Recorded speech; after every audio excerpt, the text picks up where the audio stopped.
Bapak Ibu sahabat Dhamma.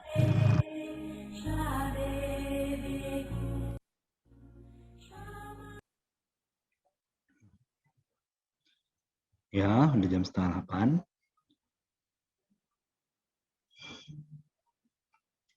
Oke, kita akan mulai lagi sharing Dhamma, meditasi kita ya.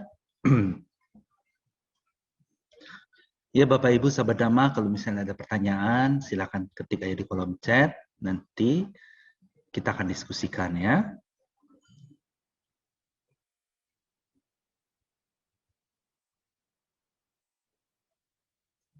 Gini, Bapak Ibu sahabat Dhamma, jadi apa tujuan saya mengadakan kelas meditasi Zoom ini ya? Saya pengen kehidupan Bapak Ibu sahabat Dhamma semua menjadi lebih baik dari waktu ke waktu dan bisa menyelesaikan semua masalah hidup Bapak Ibu, semua beban hati. Ya, jadi kalau misalnya Bapak Ibu nih ada pertanyaan tentang kehidupan, misalnya begini-begini gimana nih caranya, silahkan aja ketik di kolom chat. Nanti saya akan mendiskusikannya ya. Jangan malu. Untuk sesuatu kehidupan menjadi jauh lebih baik, berkembangnya kualitas kehidupan ya, dan untuk menyelesaikan semua masalah hidup, jangan pernah malu bertanya ya. Oke. Sekarang kita akan meditasi lagi. Jadi gimana cara meditasinya? Mungkin bagi Bapak Ibu yang baru pertama kali ikut, saya akan jelaskan lagi. Jadi ketika Bapak Ibu meditasi, ya Bapak Ibu bisa cari tempat duduk yang nyaman ya. Baik sambil bersila atau sambil duduk di sofa itu juga nggak masalah. Jadi posisi duduknya seperti apapun nggak masalah, yang penting nyaman ya. Bersila juga bagus, duduk di sofa juga bagus. Jadi ketika meditasi apa yang harus dilakukan? Seperti yang tadi saya jelaskan. Ya, jadi pada saat meditasi pejamkan mata, Bapak Ibu berkehendak, menginginkan. Jadi berkehendak itu gimana sih caranya? Diniatin aja seperti mau ikut kelas Zoom, ada niat, ya kan? Kan kalau misalnya belum ngerti, nanti pakai kata-kata aja dulu sampai sudah ngerti, sudah familiar, tidak perlu menggunakan kata-kata itu lagi. Jadi diniatin aja, dikehendakin, pengen semua jasa kebajikannya itu disebar, terus disebar untuk semua makhluk di seluruh alam semesta, pengen mereka semua mendapat kebahagiaan dan terbesar dan kehidupan terbaik. Seperti itu lagi dan lagi. Jadi Bapak Ibu pengen semua jasa kebajikannya itu disebar. Jadi ibaratnya kayak gimana? Disebar aja, disebar ke semua makhluk di seluruh alam semesta, menginginkan semua makhluk mendapat kebahagiaan dan terbesar dan kehidupan terbaik. Ya, oke, kita lakukan lagi meditasinya. Nanti saya akan jelaskan lagi apa manfaat daripada meditasi ini. Ya, jadi gimana caranya Bapak Ibu? Bapak Ibu gini aja, semua kebajikannya itu disebar, menginginkan semua makhluk mendapatkan kebahagiaan dan terbesar dan kehidupan terbaik. Seperti itu aja terus lagi dan lagi, lagi dan lagi. Oke, kita mulai meditasi ya. Kita mulai meditasinya. Kita cari tempat duduk yang nyaman. Oke. Nah, kita mulai pejamkan mata. Kita mulai pejamkan mata. Bagus sekali Bapak Ibu, pejamkan mata. Apapun yang muncul pada pikiran, biarin aja Bapak Ibu, dibiarin aja. Terima dan biarkan saja.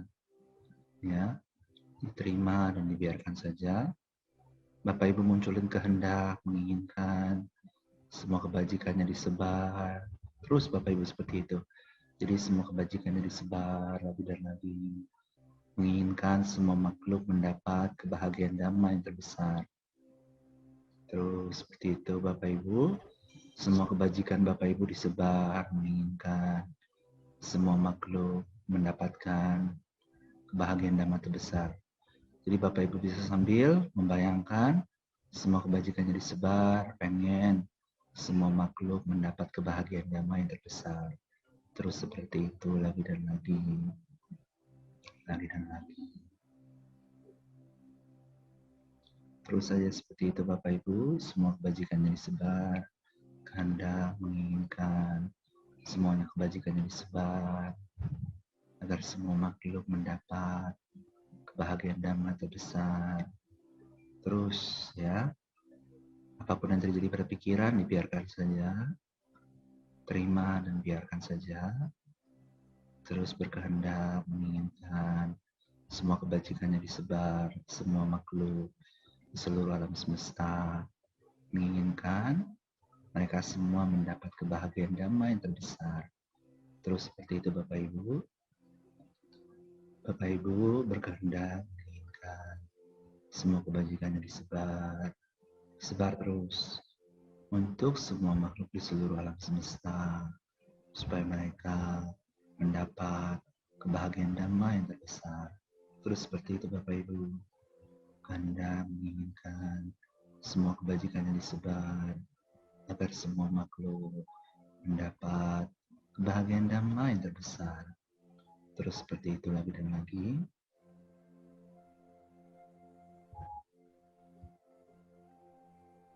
Hendak menginginkan semua kebajikannya disebar agar semua makhluk di seluruh alam semesta mendapatkan kebahagiaan damai yang terbesar. Terus seperti itu Bapak Ibu.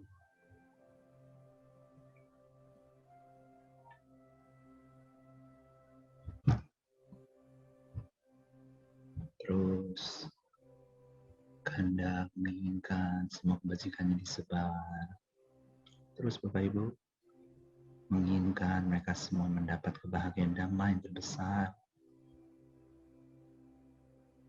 Oke, terus Bapak Ibu juga pengen mereka semua dapat kehidupan yang terbaik.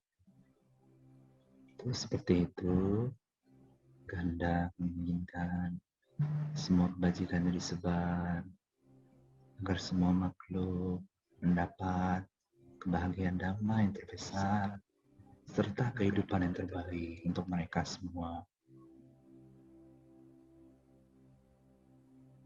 Terus lagi dan lagi kehendak menginginkan semua kebajikannya disebar. Sebar aja terus lagi dan lagi, sebar terus. Menginginkan mereka semua mendapat kebahagiaan damai yang terbesar serta kehidupan yang terbaik. Terus seperti itu. Oke, cukup dulu meditasinya ya. Ya, Bapak Ibu, kalau misalnya ada yang belum mengerti tentang meditasi seperti apa, tulis saja di kolom chat. Misalnya kayak kesulitannya di mana, ya kan? Kesulitannya di mana? Tulis saja di kolom chat. Nanti kita akan mendiskusikannya, ya. Ada yang bertanya dari sahabat Dhamma Medina. Pak Paulus mau tanya, pikiran manakah yang lebih baik saat menjelang kematian? Mengarahkan pikiran ke meditasi cinta kasih atau mengingat kebajikan-kebajikan yang pernah kita lakukan di masa lalu? Terima kasih. Oke, jadi pertanyaan ini bagus, ya kan? Pertanyaan ini sangat bagus ya. Jadi kan ada juga sahabat Dhamma di grup yang mengatakan coba membahas karma dan reinkarnasi. Tapi sebenarnya di ajaran Buddha itu bukan reinkarnasi, tapi tumimba lahir. Kalau reinkarnasi kan seperti ada sosok jiwa yang terakhir kembali. Tapi sebenarnya bukan begitu. Jadi sebenarnya adalah ketika seseorang meninggal, batin dan jasmaninya di situ padam dan kamanya membentuk tubuh jasmani dan batin yang baru, di kelahiran yang baru. Jadi apa sih yang perlu diingat ketika menjelang kematian? Jadi ketika menjelang kematian, kalau saya sendiri, saya juga udah planning sih untuk saat ini ya. Untuk saat ini saya udah planning ketika saya meninggal nanti saya pengen pikiran seperti apa. Karena gini, saya akan jelaskan lebih jauh. Ketika yang menentukan kelahiran berikutnya itu apa? Pikiran terakhir. Mungkin sahabat Dhamma Medina ini pernah belajar tentang Abhidhamma atau mendengar Dhamma bahwa penentu kelahiran berikutnya itu adalah pikiran terakhir kita di kehidupan ini. Ya, jadi kalau misalnya pikiran terakhirnya adalah kusala atau kebajikan, maka dia akan terlahir di alam bahagia. Kalau pikirannya adalah aku salah atau keburukan, maka dia akan terlahir di alam rendah. Tapi Bapak Ibu tenang aja. Wah, nanti gimana dong? Pada saat meninggal kalau kepikiran yang lain-lain gimana dong? Bapak Ibu tenang. Yang penting Bapak Ibu terus meditasi cinta kasih setiap saat seumur hidup, ya. Pengen semua makhluk dapat kebahagiaan yang terbesar dan kehidupan terbaik. Kalau saya sendiri udah planning. Tapi sebelum saya jelaskan, saya akan jelaskan gini. Jadi awija, tanha, singkara, kama, dan upadana. Jadi 5 hal ini yang akan menentukan kelahiran berikutnya. Apa itu awija atau kegelapan batin? Awija itu adalah kegelapan batin. Menyangka nama rupa, berpikir bahwa nama rupa adalah makhluk. ya kan? Berpikir nama rupa adalah makhluk, tapi kan sebenarnya batin dan jasmani itu cuma batin dan jasmani, fenomena batin dan jasmani, tidak ada makhluk di situ. Tapi Bapak Ibu nggak usah terlalu pusing kalau misalnya nggak ngerti. Gini, hanya arahat yang tidak ada awija. Semua makhluk yang belum menjadi Buddha, Pacika Buddha dan arahat pasti ada awija. Awija itu apa? Kegelapan batin. Menyangka bahwa berpikir bahwa nama rupa, berpikir bahwa badan jasmani dan badan batin ini adalah makhluk. Tapi it's okay. Biarpun, oh berarti saya masih punya awija dong. Bapak Ibu hanya akan terbebas dari awija ketika Bapak Ibu menjadi Buddha atau arahat. Bahkan saya pun masih punya awija atau kegelapan batin. Karena saya belum mengakhiri semua kotoran batin. Hanya orang yang telah terbebas dari semua kotoran batin yang tidak memiliki awija. Nah, jadi syarat untuk terlahir di masa kalau bagi Buddha dan Pacika Buddha arahat, mereka tidak punya awija, tidak punya kotoran batin, tidak punya kegelapan batin. Sehingga mereka tidak ada kegelapan batin lagi, mereka setelah meninggal, mereka selesai di sana. Udah selesai di sana. Jadi ibaratnya begitu mereka meninggal, disebut parinibbana. Selesai. Semua struktur kehidupan padam tanpa sisa. Semua fenomena kehidupan padam tanpa sisa. Kalau bagi saya itu adalah kebahagiaan yang tertinggi. Ya kan? Coba bayangkan Bapak Ibu suatu hari nanti, Bapak Ibu menjadi Buddha atau arahat. Dan ketika Bapak Ibu meninggal, tidak ada lagi fenomena kehidupan sama sekali. Itulah kebahagiaan yang tertinggi. Itulah kebahagiaan yang tertinggi. Tapi Bapak Ibu tahunya dari mana bahwa itu adalah kebahagiaan tertinggi? Coba bayangkan Bapak Ibu, di mana tidak ada struktur kehidupan apapun lagi, tidak ada fenomena kehidupan apapun lagi, itulah kebahagiaan yang tertinggi. Di mana tidak ada kehidupan, di situ tidak ada penderitaan. Tapi ya, akan saya jelaskan lagi. Jadi ketika orang mau meninggal, dia akan persepsi. Jadi dia akan terlahir di mana? Dia akan mengira manusia, dewa, atau Brahma, atau alam-alam lain. Kalau bagi makhluk yang banyak keburukannya, mereka akan melihat alam neraka, mereka akan melihat alam binatang, dan segala macam. Tapi bagi orang yang punya bajik, mereka akan melihat alam manusia, dewa, atau Brahma. Itu adalah awija. Habis itu mereka butuh sangkara. Apa itu sangkara? Sangkara itu adalah kumpulan kebajikannya. Ya, kumpulan kebajikan atau ketidakbajikan. Jadi kalau yang kumpulan ketidakbajikannya banyak, mereka terlahir di alam rendah. Tapi kalau kumpulan kebajikannya banyak, itu adalah sangkara, kusala kama. Ya, terus mereka butuh kama. Apa itu kama? Penentu, penentu. Jadi bisa ingat cinta kasih, bisa ingat kebajikan juga. Apapun, misalnya berdana, jalanin sila, itu adalah kama. Jadi sangkara itu adalah kumpulan kama bajik dan kama buruk. Itu disangkara. Semua perbuatan manusia atau makhluk di satu kehidupan itu disebut sangkara. Tapi sangkara itu hanya dorongan, ya kan? Hanya dorongan saja. Penentunya adalah kama. Jadi kalau misalnya Bapak Ibu ingat cinta kasih, ya kan, ingat cinta kasih atau ingat dana atau ingat sila atau apapun, Bapak Ibu akan terlahir di alam bahagia. Seperti itu. Habis itu butuh namanya tanha dan upadana. Awija, tanha, dan upadana. Mungkin saya pakai bahasa Pali, banyak yang nggak ngerti, tapi nggak apa-apa. Dengerin aja nggak apa-apa. Tanha itu adalah kemelekatan. Misalnya, melihat alam dewa, alam Brahma itu adalah awija atau kegelapan batin. Terus habis itu, tanha itu adalah keserakahan. Upadana adalah kemelekatan yang berulang-ulang. Pengen alam itu. Habis itu ada sangkara dan kama. Butuh dorongan dari sangkara dan kama. Ya memang sih, kalau saya jelaskan, untuk permudahnya kayak gini aja deh. Ya, jadi ketika makhluk berpikir ada alam dewa, Brahma, dan segala macam alam, itu disebut kegelapan batin. Saat seseorang ada keserakahan, itu disebut tanha. Saat seseorang ada kemelekatan, itu disebut upadana. Ya, tapi Bapak Ibu nggak usah hafal juga nggak apa-apa. Ya, habis itu sangkara adalah kumpulan perbuatan dia di satu kehidupan itu, yang akan mendorong kehidupan berikutnya. Dia akan terlahir di mana. Dan kama itu adalah perbuatan terakhir, penentu, ya, penentu. Butuh sangkara dan butuh kama. Kenapa? Sangkara itu dorongan. Tanpa sangkara, kama tidak akan begitu powerful untuk membentuk suatu kehidupan. Ya, kadang saya jelasinnya gimana ya. Kalau menjelaskan ini mungkin butuh kayak suatu semacam kelas ya.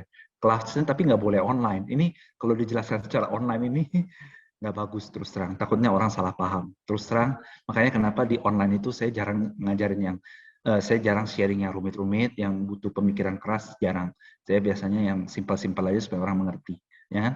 Tapi nggak apa-apa, saya akan jelaskan sedikit. Ya kan? Jadi misalnya bodhisatta, ya kan? Bodhisatta, ya kan? Kan Bapak Ibu pasti pernah dengar Siddhartha Gautama, Pangeran Siddhartha. Pada saat itu beliau sebelum terlahir di alam itu, beliau itu terlahir di satu alam disebut dewa, Dewa Tusita. Jadi kelahiran beliau terakhir sebelum menjadi Buddha adalah kelahiran sebelum itu adalah Dewa Tusita.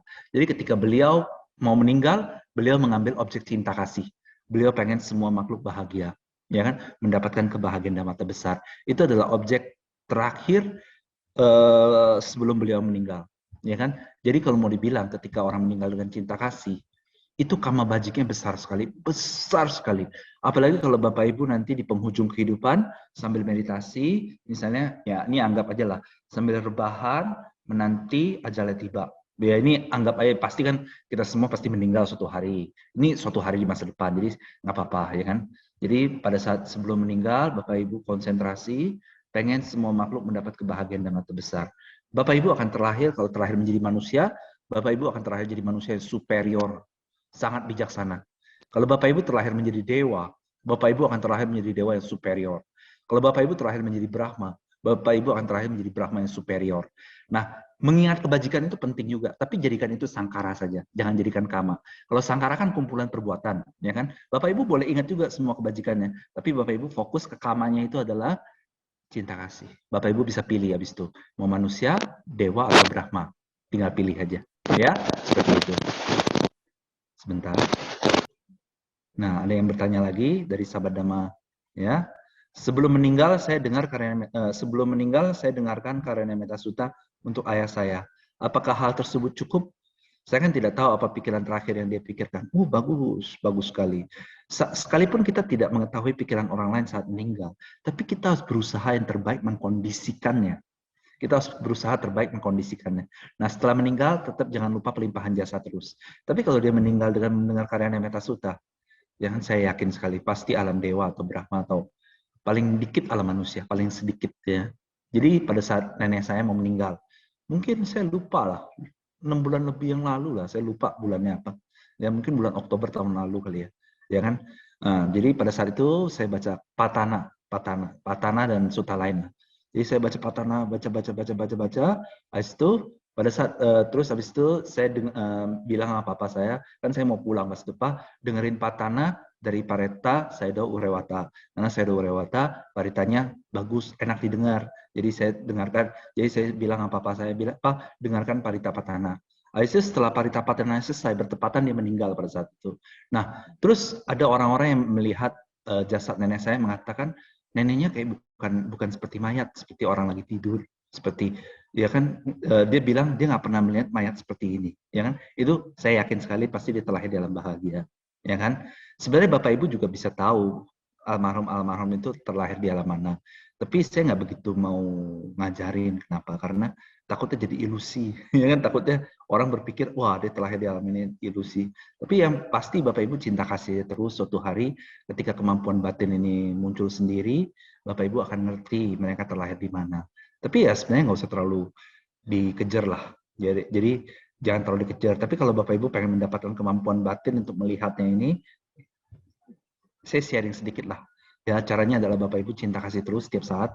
Jadi pada saat meditasi cinta kasih, lakukan dengan sungguh-sungguh, sekuat-kuat mungkin, lagi dan lagi, terus. Suatu hari mata batin Bapak Ibu akan terbuka. Ya kan?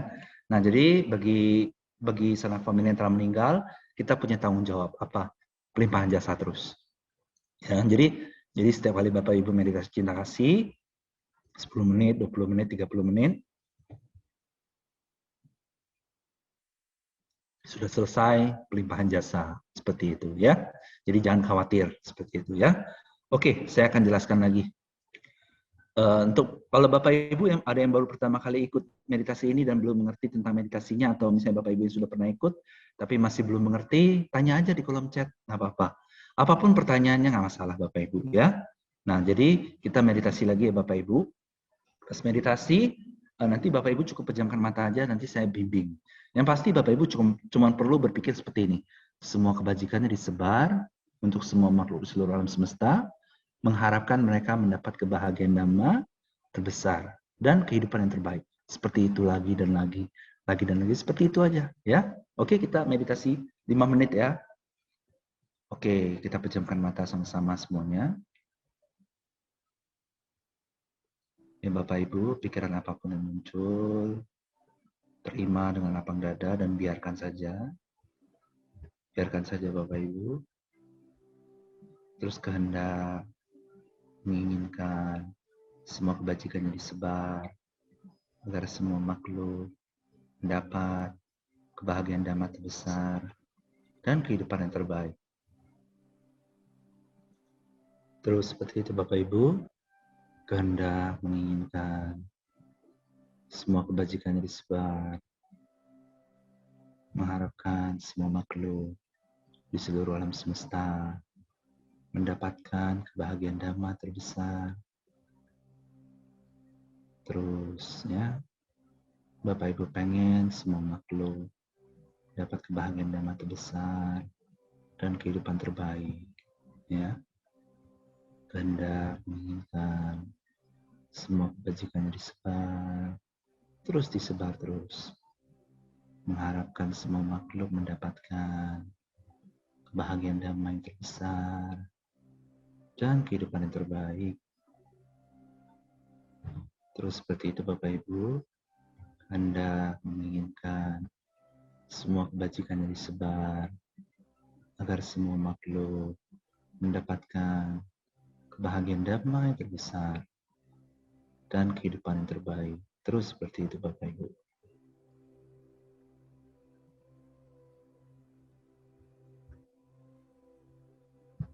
Hendak menginginkan semua kebajikan yang disebar agar semua makhluk mendapatkan kebahagiaan dhamma terbesar dan kehidupan yang terbaik. Lagi dan lagi, apapun pikiran Bapak Ibu saat ini, itu adalah cerminan kehidupan Bapak Ibu di masa depan. Terus seperti itu, kehendak menginginkan semua kebajikan yang disebar agar semua makhluk mendapat kebahagiaan dhamma terbesar dan kehidupan terbaik.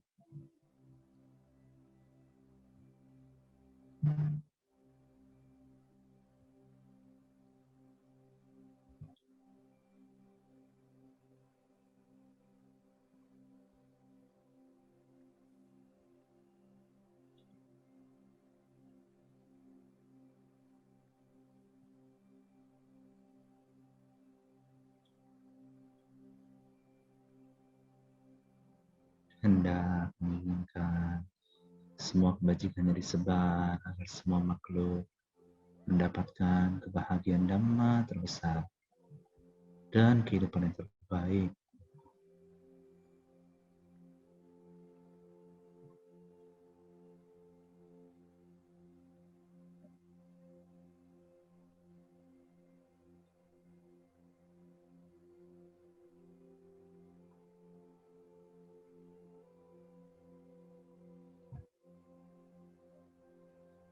Oke, kita istirahat dulu meditasinya ya. Kalau Bapak Ibu ada kesulitan dalam meditasi, kira-kira halangan atau apa, tulis saja di kolom chat. Jangan malu-malu bertanya ya. Kalau misalnya, oh saya belum mengerti ini gimana ya, tulis saja di kolom chat, nanti saya akan menjawabnya. Yang paling penting, saya pengen Bapak Ibu bisa mengerti meditasi cinta kasih ini. Kenapa saya selalu membahas tentang cinta kasih lagi dan lagi dan lagi. Karena dari semua kebajikan yang bisa dilakukan seseorang, yang bisa memberi akibat terbaik di masa depan adalah cinta kasih. Karena apa? Karena ketika Bapak Ibu berpikir, semua kebajikannya disebar, Bapak Ibu melihat semua makhluk, Bapak Ibu pengen mereka semua mendapat kebahagiaan yang terbesar, ya Bapak Ibu yang akan dapat itu terus. Ketika Bapak Ibu pengen mereka dapat kehidupan terbaik, ya Bapak Ibu yang akan dapat itu terus. Ya, seperti itu lagi dan lagi. Dan kenapa kebajikan ini besar? Misalnya contoh, Bapak Ibu ajak satu orang ke wihara. Ya, Bapak Ibu memotivasi dia supaya berdana. Yang dia berdana. Habis itu dia ke wihara dan dia berdana. Bapak Ibu seperti ibaratnya kayak misalnya menanam benih kebahagiaan dhamma terbesar untuk satu orang. Ya kan Bapak Ibu pengen dia ke wihara berdana mendengar ceramah dan segala macam. Tapi kalau Bapak Ibu pengen semua makhluk, wah itu benihnya banyak sekali. Bapak Ibu ibaratnya menanam benih kebahagiaan dhamma terbesar yang paling maksimal karena semua makhluk di seluruh alam semesta. Bapak Ibu juga pengen dia dapat mereka semua dapat kehidupan terbaik. Jadi ini adalah kebajikan yang betul-betul mulia, ya, betul-betul mulia seperti itu Bapak Ibu. Oke, saya akan baca pertanyaan, ada pertanyaan ya. Dari sahabat Dhamma Kevin Mulyadi bertanya, Pak Paulus, ketika ada keluarga yang meninggal tetapi yang ditinggalkan tidak menangis, hanya sedih. Orang berspekulasi jadi keturunannya tidak berbakti. Apakah ini karena tidak melekat? Jadi saya akan jelaskan ya. Jadi kalau tidak menangis, tidak bersedih, itu artinya adalah bijaksana, ya kan? Tapi beda hal kalau misalnya dia malah seneng. Bukan seneng, nggak boleh seneng juga kalau ada orang meninggal, ya kan? Jadi kalau misalnya tidak menangis, tidak sedih, tidak senang, ya kan, netral, itu artinya adalah kebijaksanaan. Terus ada yang berpikir, wah dia nggak berbakti dan segala macam. Orang lain mah biarin aja lah ya. Jadi gini Bapak Ibu, bahkan ketika saya ketemu orang, ya misalnya dia kayak gimana, nanti komentar dia kayak gimana, itu mau urusan mereka lah. Ya, urusan mereka. Karena setiap orang hidup dengan pola pikir dia. Dia mau berpikir seperti ini, seperti itu, biarin aja. Ya kan, biarin aja. Orang lain mau berpikir tentang kita seperti ini, seperti itu, biarin aja. Kebanyakan orang itu di dunia terpancing. Mereka tuh takut banget kalau orang lain mikirin ini itu tentang diri mereka.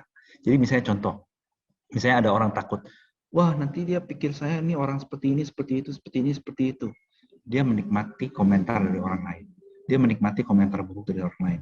Akhirnya kehidupannya karena dia berpikir seperti itu, ya hasilnya seperti itu. Apa misalnya contoh, misalnya ada orang, kamu nggak ini, misalnya contoh, kamu orangnya nggak berbakti gini, terus dia pikirin, akhirnya itu yang terjadi, ya kan?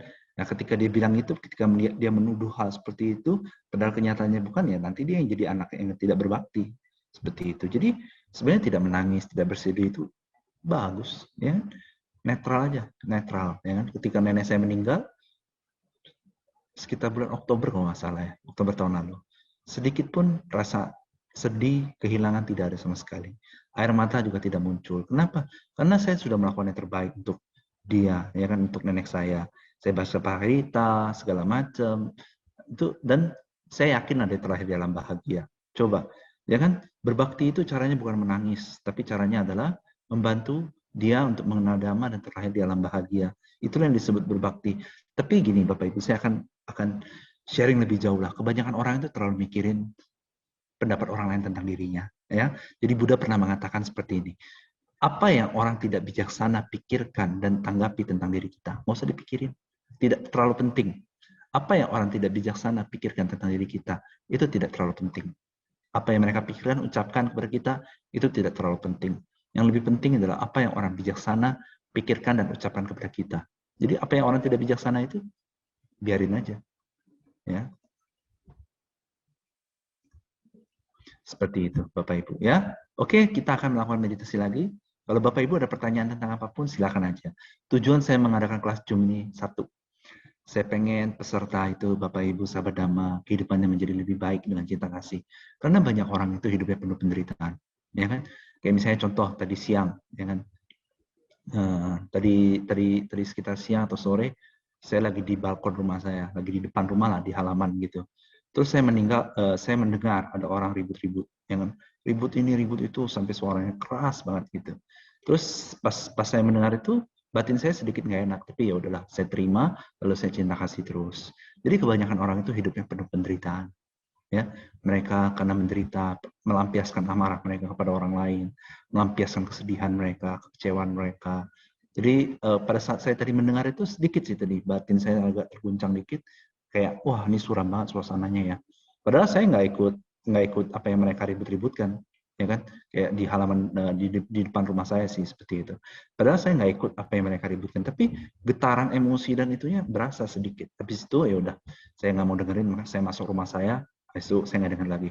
Jadi gini, kebanyakan orang di dunia ini, ya kan, mereka itu ya hidup dalam penderitaan, tekanannya begitu besar, ya kan, mereka selalu menyalahkan orang lain, mereka begini begitu, mereka begini begitu. Jadi cara terbaik untuk membantu mereka, saya sudah bertahun-tahun berpikir bagaimana supaya menyebar dhamma, supaya orang mengerti dalam satu kali sesi ceramah, orang bisa mengerti dan hidup mereka menjadi lebih baik. Saya selalu mencari cara, ya kan, dari tahun ke tahun. Akhirnya saya ketemu cara, gimana caranya. Selama mereka bisa berpikir menyebar semua kebajikannya, agar semua makhluk mendapat kebahagiaan dan mata besar dan kehidupan terbaik. Di situ mereka kehidupannya akan berubah dari waktu ke waktu.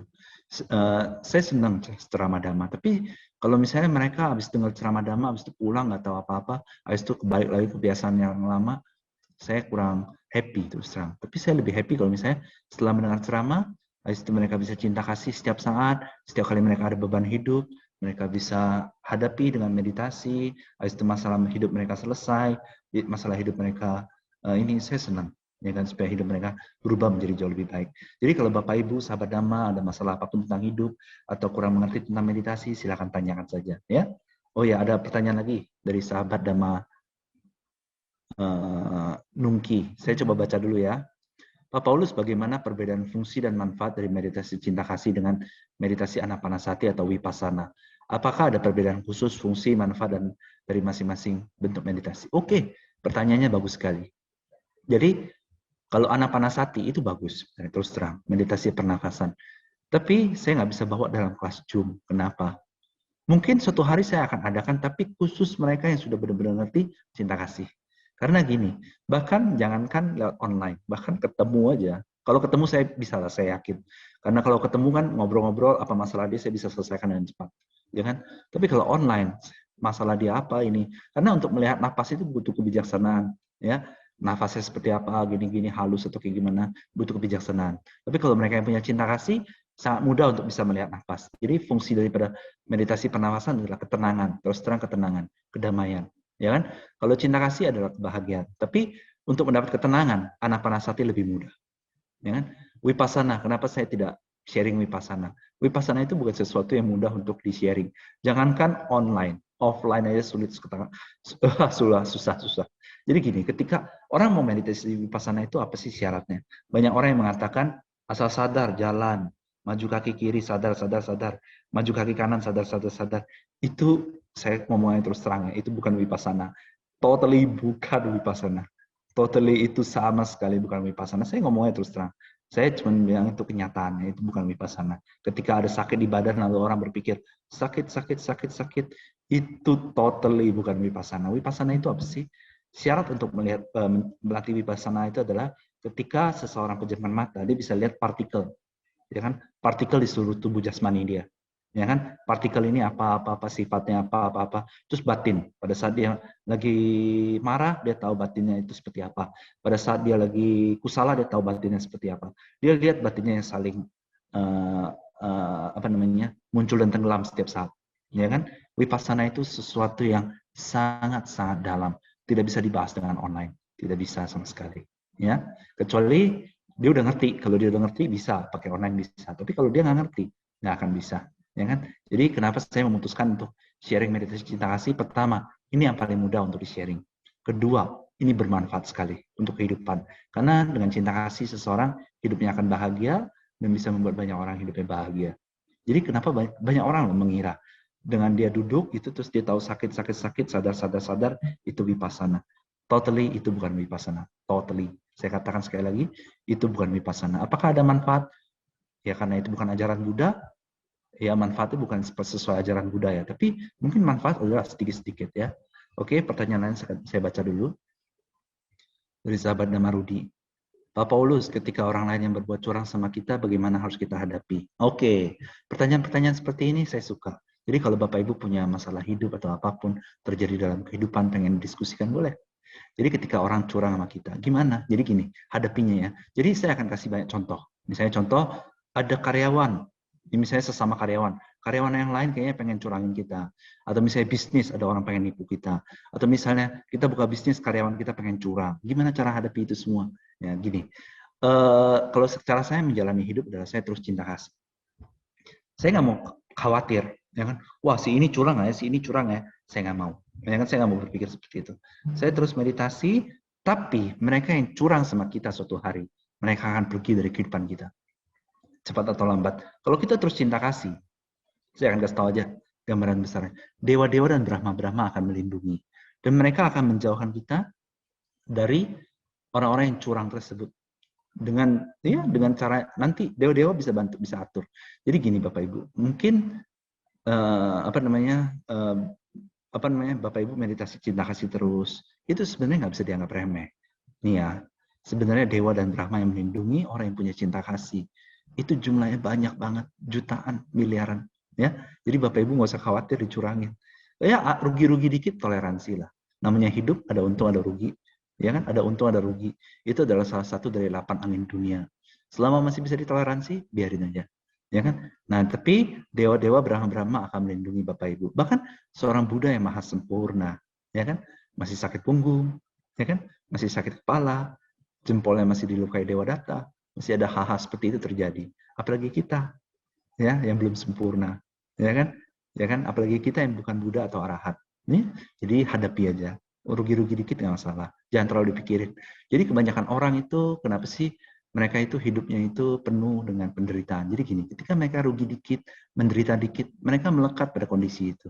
Sedih, merasa kecewa, merasa down. Akhirnya itu yang terjadi dalam hidupnya. Jadi kalau rugi-rugi dikit, ya biarin aja lah, ikhlasin aja. Ya, terima kenyataan itu. Ada yang bertanya dari sahabat Dhamma Susi, Pak Paulus, bagaimana jika orang mati secara mendadak? Mungkin tidak sempat berpikir, misal kecelakaan pesawat, apakah nanti hidup dalam gentayangan? Jadi gini, mati mendadak itu bisa terjadi. Ini terus terang ini sebenarnya pertanyaan bagus ini dari sahabat Dhamma Susi, ya kan? Jadi gini, tapi kan orang setiap saat berpikir, ya kan? Entah itu kebajikan atau ketidakbajikan, entah pikirannya bagus atau tidak bagus. Tapi kan setiap orang berpikir. Jadi ketika dia mati mendadak itu, ya kan? Dia sudah set. Jadi sebenarnya orang sepersekian detik sebelum dia meninggal dia tahu, ya kan? Dia tahu. Jadi ketika anggaplah kecelakaan, tapi kan dia nggak langsung mati pada saat detik itu juga. Dia akan meninggal perlahan-lahan. Misalnya meledak, buff, gitu kan. Dia ada proses momen pikiran, mungkin sepersekian detik, nggak sampai 1 detik. Nah, dia akan lihat pikiran terakhirnya itu apa. Jadi dia harus persiapkan. Tapi bagi Bapak Ibu yang terus selalu cinta kasih setiap saat dalam kehidupan sehari-hari, itu bisa mudah sekali dihadapi. Mudah sekali Bapak Ibu. Sangat mudah. Seperti contohnya kalau misalnya lagi kaget, apa pikiran yang muncul pada kita? Pasti kan cinta kasih. Bagi yang sudah sering ya, seperti itu. Ya, ada pertanyaan dari sahabat nama Febriana. Pak Paulus, patidana yang seperti apa untuk membantu makhluk di alam tiracana? Jadi gini, patidana itu hanya berlaku di satu alam, alam peta. Jadi alam peta itu ada 4, ya kan? Saya nggak hafal kalimat palingnya. Jadi alam peta itu ada 4. 3 alam peta, mereka nggak bisa menerima pelimpahan jasa.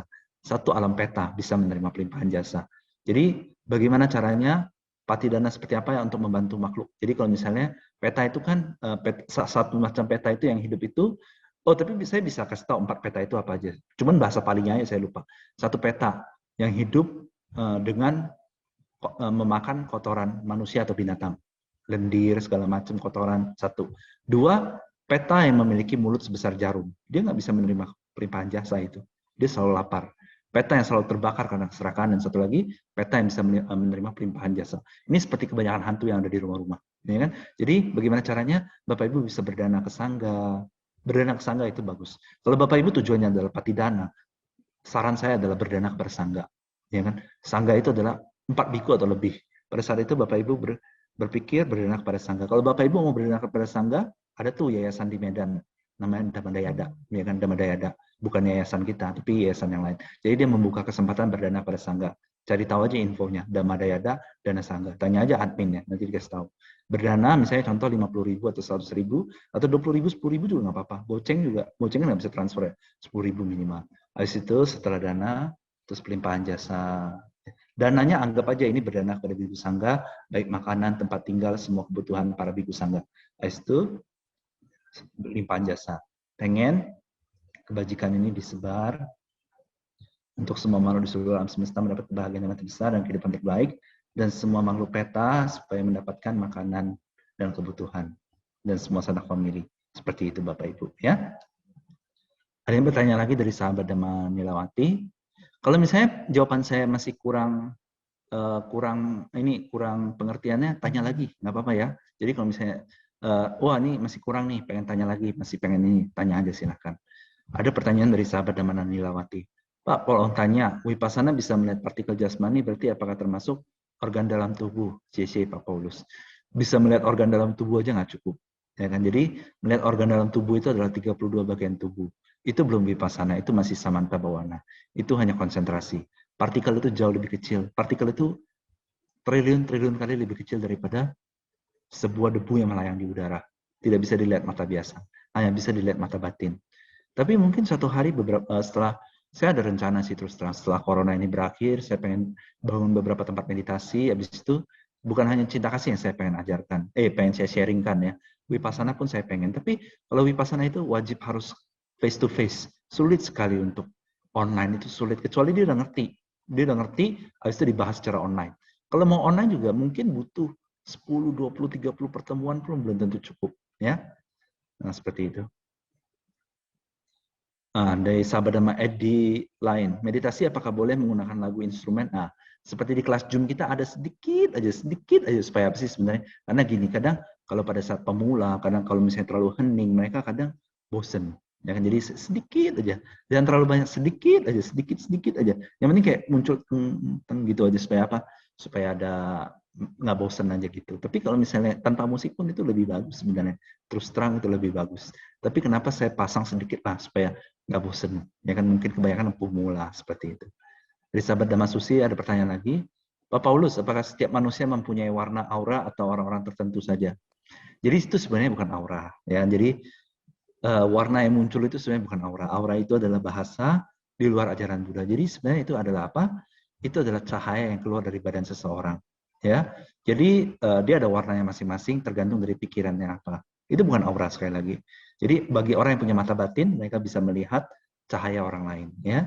Tapi nggak masalah lah ini.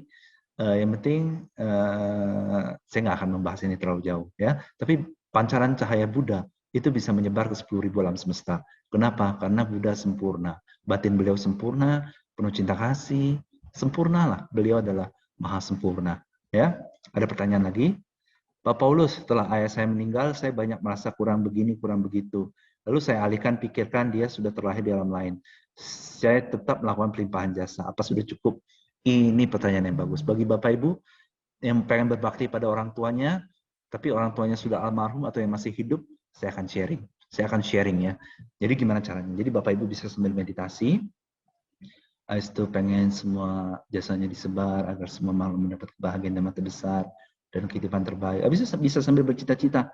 Semoga orang tua saya suatu hari nanti bisa mengenal Dhamma, bisa terlahir di alam bahagia, bertemu ajaran Buddha, bertemu Buddha Dhamma Sangha, bisa melatih cinta kasih, bisa melatih Dhamma, bisa terbebas dari semua penderitaan, bisa mencapai nibbana dan mengakhiri penderitaan. Itu pasti tercapai. Entah beberapa kehidupan, nggak tahu, tapi pasti tercapai. Pasti tercapai Bapak Ibu. Jadi jangan pernah merasa, wah masih kurang ini, kurang itu pada orang tua, gini-gini. Lakukan yang terbaik, jangan pernah merasa seperti itu. Kalau orang tua masih ada, oh ya sekali lagi, bagaimana sih caranya untuk menjadi makmur? Nih ya, penuhi semua kebutuhan orang tua. Jadi orang yang selalu memenuhi kebutuhan orang tuanya, kasih uang bulanan, makanan, tempat tinggal, dan semua, dia pasti absolutely makmur.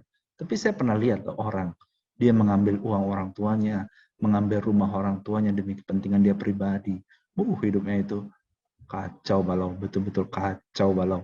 Harta menjauh, semua menjauh, orang menjauh, hidupnya suram banget, sangat-sangat suram.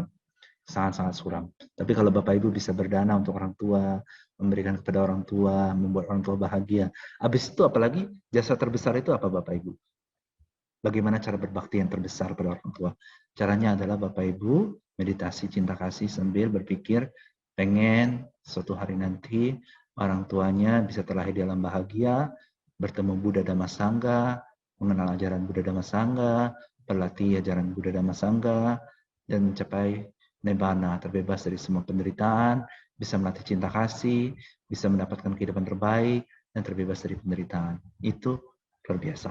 Ya, lakukan itu terus. Ya, oke. Kalau tidak ada pertanyaan lagi, yuk mari kita sama-sama meditasi lagi Bapak Ibu ya. Kita meditasi lagi. Jadi kalau Bapak Ibu masih ada yang kurang mengerti tentang meditasi, jangan malu-malu tanya. Saya benar-benar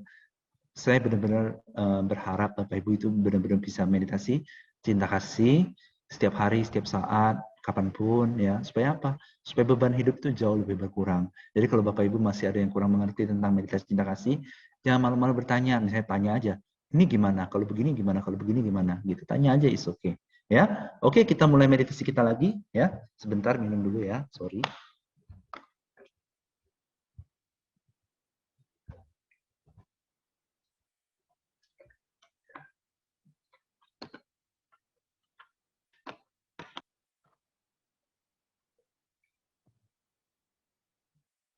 Oke, kita mulai meditasinya. Pejamkan mata.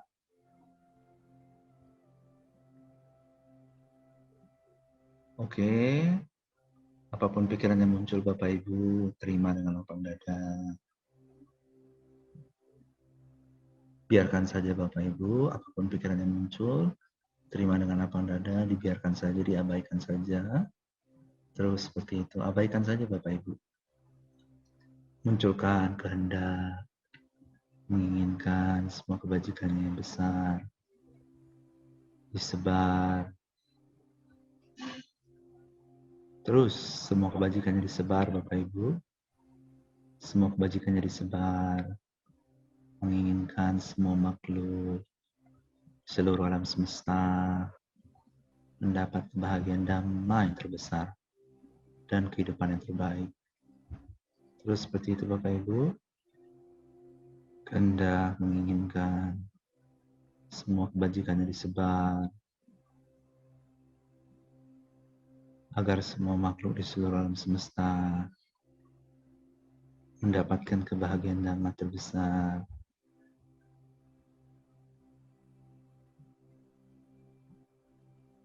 dan kehidupan yang terbaik. Terus seperti itu.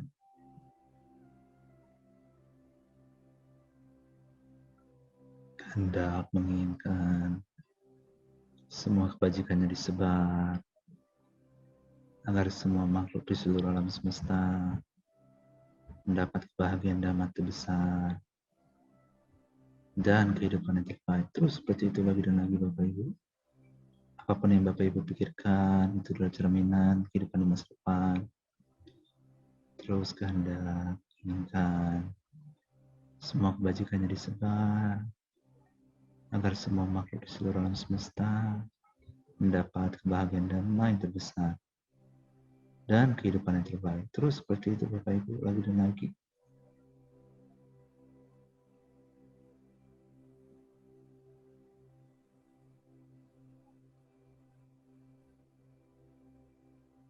Semua berkehendak, semua kebajikannya disebar terus agar semua makhluk mendapat kebahagiaan damai yang terbesar dan kehidupan yang terbaik.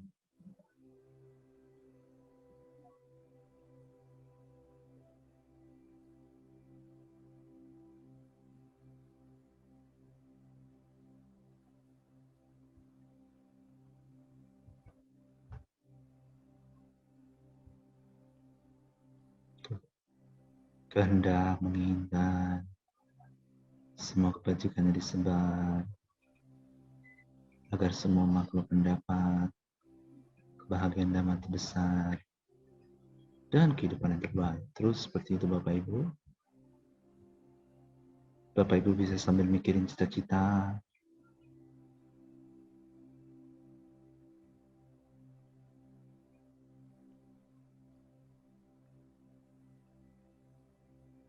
Apapun cerminan pikiran saat ini, itu adalah cerminan kehidupan Bapak Ibu di masa depan.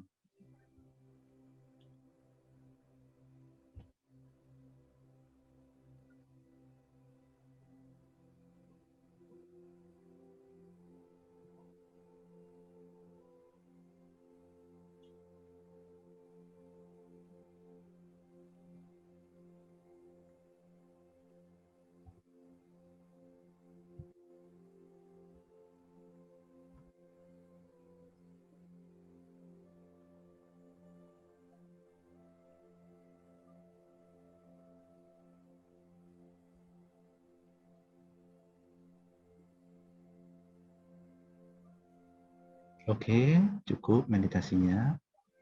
Iya. Ya, Bapak Ibu. Kalau misalnya ada pertanyaan, masih ada kurang ngerti tentang meditasi cinta kasihnya, jangan malu-malu bertanya ya. Kalau misalnya nggak pengen ketahuan namanya, ketik di direct message saja, ya. Seperti itu. Jadi Bapak Ibu, apa sih manfaat meditasi cinta kasih? Sekali lagi saya akan ulang. Ya, mungkin bagi yang baru pertama kali ikut atau yang sudah sering ikut. Jadi ketika Bapak Ibu pengen semua makhluk dapat kebahagiaan dan mata besar, itu kan ada di pikiran Bapak Ibu. Nanti Bapak Ibu dapat kebahagiaan dan mata besar terus. Kan Bapak Ibu pengen semua makhluk dapat kehidupan terbaik. Karena itu ada di pikiran Bapak Ibu akan dapat kehidupan terbaik terus. Kehidupan terbaik itu seperti apa sih? Kehidupan terbaik adalah kehidupan terbaik. Ya kan? Bapak Ibu yang udah sering ikut atau yang baru pertama kali ikut, kalau rajin meditasi cinta kasih, Bapak Ibu bakal dapat terus kehidupan terbaik. Lagi dan lagi, lagi dan lagi, lagi dan lagi. Terus kehidupan yang terbaik. Ya. Jadi mulai dari sekarang nggak usah khawatir tentang kehidupan. Tapi kalau Bapak Ibu misalnya ada pertanyaan tentang kehidupan, Ini bagaimana, itu bagaimana, silakan tanya. Ya, tadi mungkin ada banyak sekali yang baru datang, baru hadir malam ini jam 7:30 nih. Apa namanya? Salah satu cara untuk terbebas dari kesulitan ekonomi. Saya akan bahas sedikit ya. Ya, sembari menanti pertanyaan-pertanyaan lain. Jadi gimana sih caranya terbebas dari kesulitan ekonomi? Ya kan? Jadi gini, secara Buddha juga mengajarkan ketika seseorang dapat rezeki harus dibagi menjadi 3. Pertama sebagai tabungan, 2 sebagai kebutuhan, ketiga sebagai diputar lagi untuk dibisnisin lagi. Ya, jadi kenapa? Jadi gini, ya berdana juga, kebutuhan itu berdana, terus kebutuhan juga hal-hal yang diinginkan dibeli boleh, itu termasuk kebutuhan. Ya, menabung juga disebut berdana. Jadi gini, kenapa sih orang yang punya tabungan mereka lebih makmur daripada mereka yang nggak punya tabungan? Ya sebenarnya kebanyakan orang Indonesia itu kita jangan ikutin cara mereka berpikir. Mereka itu cara berpikirnya sangat-sangat tidak bagus. Gimana cara mereka memanage keuangan? Apapun yang mereka dapat, mereka habiskan bulan itu juga. Ya sebenarnya itu kurang bagus, sangat kurang bagus ya. Jadi apapun yang didapat, pertama ditabung dulu. Sisanya baru dipakai. Kenapa? Orang yang punya tabungan, dia kan happy. Misalnya tabungannya 100.000. Gue happy punya 100.000. Karena dia happy itu, maka dia akan punya banyak tabungan di masa depan. Ya kan? Habis itu jangan tukar kebutuhan dengan keinginan. Ya, jadi banyak orang di Indonesia, mereka itu kebutuhan belakangan, keinginan dulu, beli baju yang mahal, motor yang mahal, segala macam. Habis itu kebutuhannya nggak terpenuhi, sehingga dalam pikirannya itu adalah kebutuhannya tidak terpenuhi, atau misalnya mati-matian untuk mendapatkan kebutuhannya.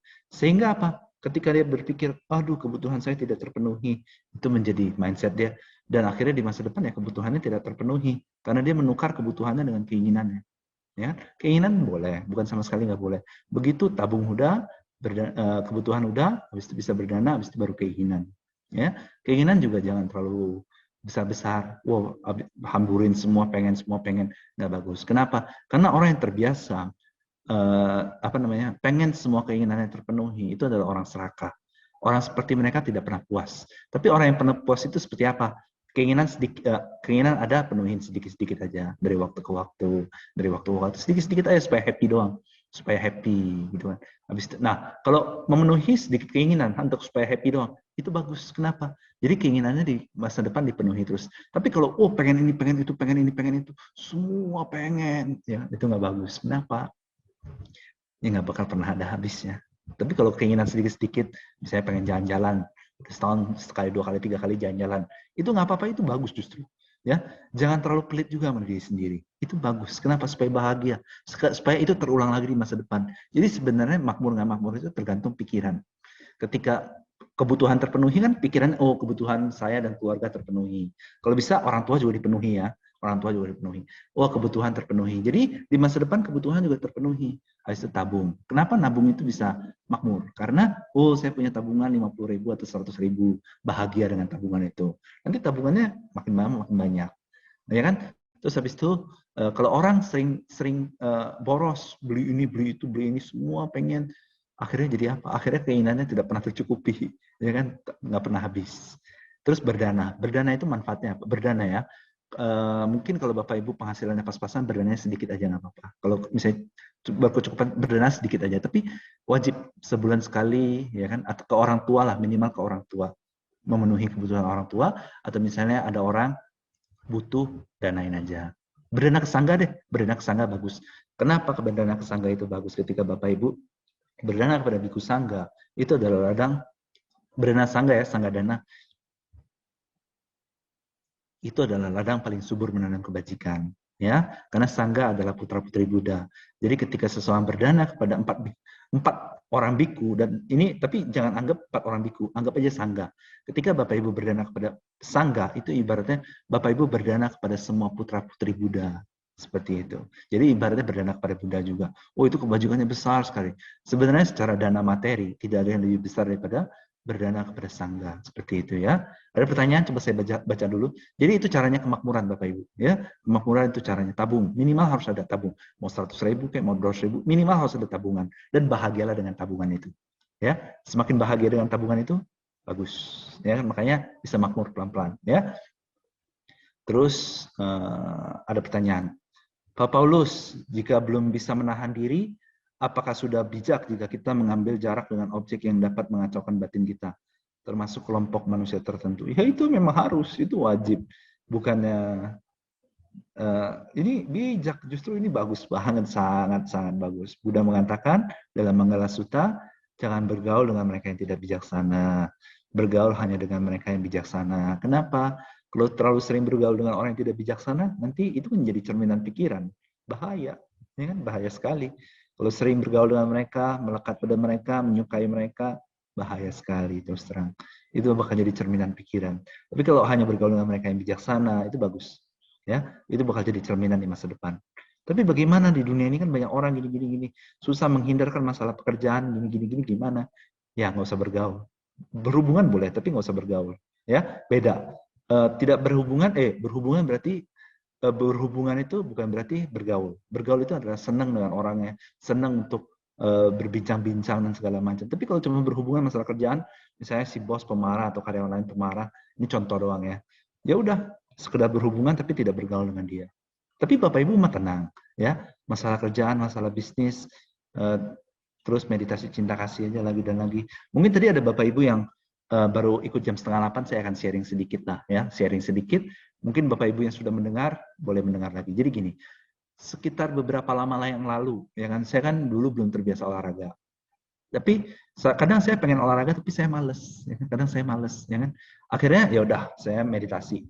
Pas saya meditasi, saya pengen sambil meditasi, saya pengen nih setiap hari bisa olahraga 2-3 jam, 3 jam, 2-3 jam. Biasa kan males olahraga. Abis itu besoknya atau berapa hari setelah itu saya lupa. Saya langsung nggak tahu, kepikiran sendiri. Oke, coba sepedaan 10 menit.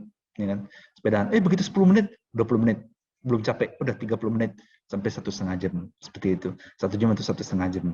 Tapi memang yang target 3 jam belum tercapai. Karena 1,5 jam itu capek banget. Tapi saya tetap pengennya 3 jam suatu hari nanti. Ya kan? Supaya badan saya sehat sampai tua. Ya kan? Tapi gini, ketika apapun yang kita pikirkan sambil meditasi cinta kasih, terus kita pikirkan misalnya usaha pengen lancar gini. Sebenarnya tadi olahraga itu mungkin simple. Oh iya, itu kan tergantung pengen apa enggak aja. Tapi gini, Bapak Ibu, mungkin misalnya apapun yang Bapak Ibu inginkan, pengen lakukan sebagai aktivitas tapi belum ada motivasi untuk melakukan itu, tapi Bapak Ibu tahu itu bagus. Lakukan aja sambil meditasi. Sambil meditasi bertekad pengen ini, melakukan ini. Nanti itu bakal tercapai. Bukan hanya itu Bapak Ibu, gini, kan saya mengenal meditasi cinta kasih ini udah cukup lama, setahun lebih. Jadi mungkin sekitar beberapa bulan yang lalu, setengah tahun lebih, saya pengen kehidupan saya seperti ini. Terjadi. Habis itu saya berpikir lagi, saya pengen kehidupan saya seperti ini. Terjadi. Terus habis itu saya berpikir, pengen begini, terjadi. Terjadi semua. Mungkin butuh waktu doang, tapi pasti terjadi. Kalau Bapak Ibu pengen mulai dari hal-hal kecil dulu supaya yakin juga boleh. Ya kan? Bapak Ibu misalnya pengen punya usaha, pengen punya kerjaan, pengen punya tabungan yang banyak, segala macam, itu bisa semua dengan meditasi cinta kasih. Dan semakin energi cinta kasih Bapak Ibu semakin besar, semakin itu tercapai semua. Bapak Ibu bisa mencapai apapun yang Bapak Ibu inginkan dengan kekuatan pikiran Bapak Ibu. Tapi hal ini, misalnya contoh, saya sebutkan, manusia bisa mencapai apapun dengan kekuatan pikirannya. Kalimat ini di-copy, lalu banyak orang tahu. Misalnya contoh, manusia bisa mencapai apapun dengan kekuatan pikirannya. Seperti di YouTube kan juga banyak kelas motivasi dan segala macam. Kadang saya lihat juga sih, saya cuma pengen tahu doang. Jadi kayak manusia bisa mencapai apapun yang mereka pikirkan. Nah, mereka terapkan. Tapi itu nggak mudah bagi mereka. Kenapa? Karena mereka nggak punya cinta kasih. Jadi ketika mereka pikir cita-cita mereka udah galau duluan. Gimana ini melakukannya? Kayaknya nggak mungkin, ini mustahil. Begini mereka berpikir seperti itu dan segala macam. Mereka kan kebanyakan pengennya orang lain menderita, segala macam. Bahkan banyak juga orang yang sukses, rumahnya gede-gede, masih bertengkar sama keluarganya dan segala macam. Kenapa? Karena kalau tanpa cinta kasih, untuk memiliki kehidupan yang lebih baik itu sulit. Hanya cinta kasih yang bisa. Makanya kenapa di kelas Zoom itu saya lebih suka sharing tentang cinta kasih daripada meditasi yang lain. Kenapa? Karena kita sebagai umat awam, kita berhubungan dengan banyak orang, kita juga pengen kehidupan kita menjadi lebih baik, ya kan?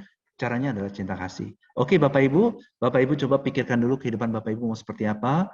Nanti 1-2 menit lagi kita meditasi. Coba dipikirkan dulu kehidupannya mau seperti apa. Saya izin minum dulu ya.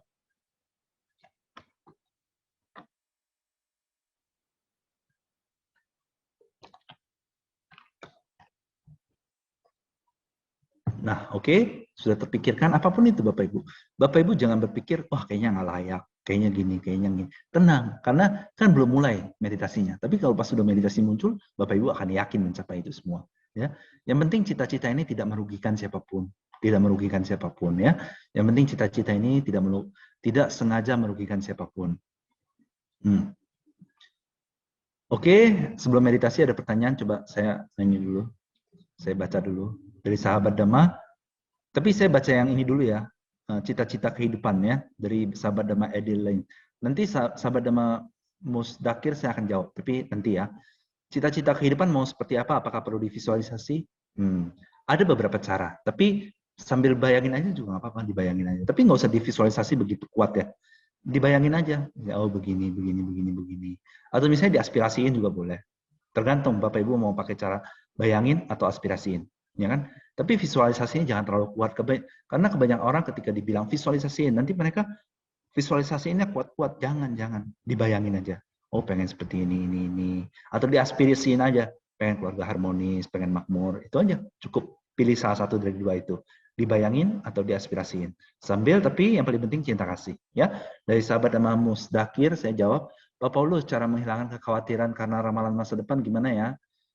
Juga menghilangkan ketakutan kalau kita diikuti makhluk halus yang mengganggu kehidupan kita. Ya, ini pertanyaan bagus. Jadi gini Bapak Ibu kalau ada masalah apapun, tanya aja, tanya ya. Saya senang banget bisa bantu Bapak Ibu. Saya pengen banget bantu Bapak Ibu semua, sahabat Dhamma semua kalau ada masalah, keluar dari masalah hidup Bapak Ibu. Kalau nggak sempat kelas ini, nanti kelas-kelas berikutnya tanya juga boleh, ya kan? Jadi gini, ramalan masa depan siapa yang meramal, ya kan? Bahkan yang meramal pun nggak tahu masa depan dia. Yang ramalannya akurat hanya seorang sama Sang Buddha. Ketika seorang sama Sang Buddha melihat Sumedha akan menjadi Buddha dalam waktu 4 incalculable atau 4 kurun waktu yang tak terhingga dari 100.000 siklus dunia, Sumedha akan menjadi Buddha. Itu akurat, itu pasti. Ramalan yang pasti itu hanya dari Buddha. Selain Buddha tidak ada yang pasti. Karena hanya Buddha yang maha mengetahui. Hanya Buddha yang bisa memberikan ramalan pasti. Tidak ada seorang pun di dunia ini selain Buddha. Sama Sang Buddha, Buddha maha sempurna. Ramalannya pasti. Nggak ada. Nggak ada. Ya kan? Mungkin Paceka Buddha dan Arahat bisa melihat masa depan orang. Tapi tidak bisa sepasti sama Sang Buddha. Hanya sama Sang Buddha. Apalagi orang biasa, apalagi orang yang masih penuh kotoran batin, apalagi orang yang penuh emosi dan segala macam, ramalan itu tidak ada yang bisa. Jadi kalau Bapak Ibu pengen, tapi ada caranya untuk melihat masa depan, tapi bukan dengan ramalan.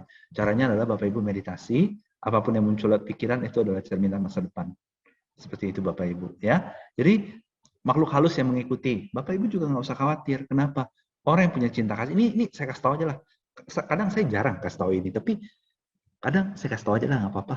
Orang yang punya cinta kasih, yang selalu menyebar semua kebajikannya, menginginkan semua makhluk mendapat kebahagiaan dan mati besar, dan kehidupan terbaik, itu lebih dari jutaan sampai miliaran dewa ngikutin orang itu. Ya gimana membuktikannya? Ini keyakinan saya. Ya kan? Sampai suatu hari Bapak Ibu punya mata batin dan bisa melihat dewa itu, ya. Tapi ini keyakinan saya. Tapi Buddha juga mengatakan, ya kan? Semua orang yang punya cinta kasih disayang oleh manusia dan dewa. Dewa kalau saya ya pasti dijaga orang itu, ya kan? Ini keyakinan saya. Kalau Bapak Ibu tanya dari mana saya tahu, ini keyakinan lah.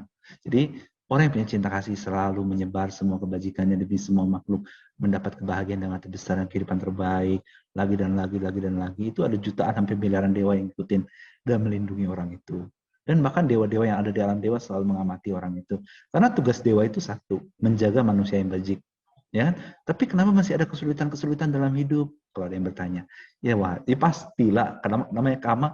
Bahkan Buddha yang maha sempurna, masih sakit punggung, pernah 3 bulan tanpa makanan yang pantas, cuman makan gandum sama susu kalau nggak salah, ya kan?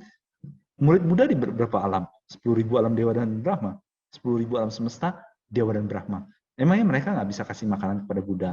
Dewa dan Brahma melindungi, tapi mereka makhluk juga harus menanggung kamanya. Ketika kamanya berbuah, tidak ada yang bisa menghalangi. Tapi Bapak Ibu, makhluk halus yang ngikutin dan segala black magic itu orang jaga 5 sila aja. Orang punya moral doang, itu semua mental semua, tidak ada yang bisa. Contohnya ya, anggaplah ada Yaka yang paling kuat. Dia mencoba menghancurkan seorang manusia. Tapi manusia ini punya cinta kasih. Nah, begitu Yakanya baru mau bergerak, itu Dewa dan Brahma yang menghalang udah banyak banget, yang ngadang udah banyak banget. Jadi nggak ada yang perlu dikhawatirkan tentang hal itu, nggak perlu, ya kan? Nggak perlu sama sekali. Ya, oke. Bapak Ibu, saya mohon izin dulu 1-2 menit ya, sebentar aja 1-2 menit saja.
Ya Bapak Ibu, kita akan memulai meditasi, tapi ada pertanyaan dulu ya.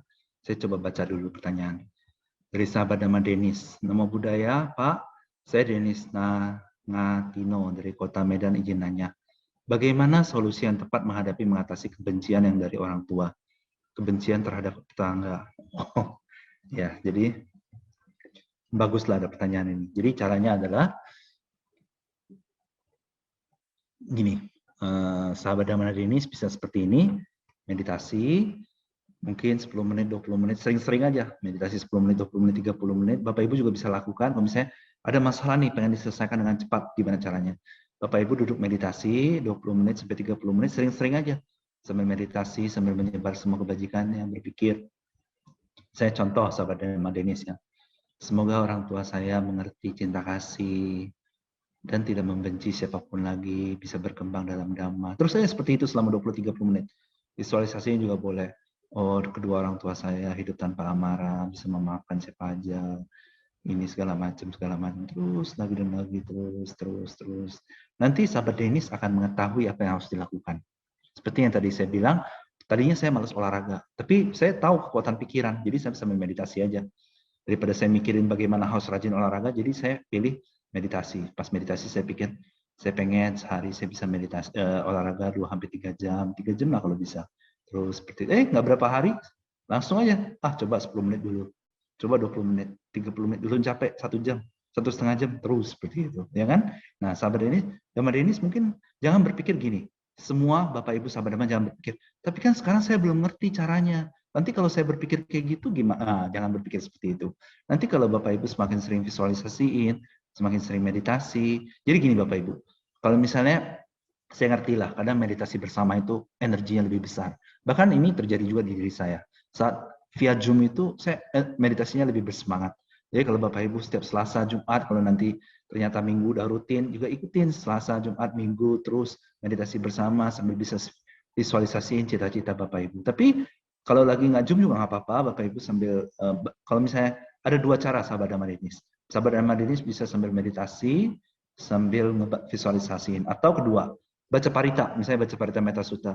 Karania mata kusalena. Sambil parita ini disebar agar semua makhluk mendapat kebahagiaan yang terbesar dan kehidupan terbaik. Habis itu aspirasi, semoga orang tua saya bebas dari kebencian, punya cinta kasih, mengenal Buddha Dhamma, hidup bahagia, mendapat kehidupan terbaik, gini. Seperti itu. Ya, oke, kita sama-sama memulai meditasi cinta kasih. Bapak Ibu kan sudah memikirkan cita-citanya ya. Nanti jangan terlalu divisualisasiin ya Bapak Ibu, karena kalau terlalu divisualisasiin itu nanti memakan energi pikiran itu banyak banget. Dibayangin aja. Nggak muncul gambarannya juga nggak apa-apa. Yang penting Bapak Ibu pikir seperti itu aja. Misalnya contoh, ya kan, besok mau masak apa? Kan nggak usah divisualisasiin besok mau masak apa. Cuman perlu dipikir besok mau masak apa. Udah gitu aja. Cukup dipikir aja, cukup dibayangin. Oke, kita mulai ya Bapak Ibu. Bapak Ibu, pejamkan mata sambil duduk yang nyaman. Apapun yang terjadi pada pikiran, pada kehidupan, pikiran apapun yang muncul, abaikan saja Bapak Ibu, abaikan semuanya.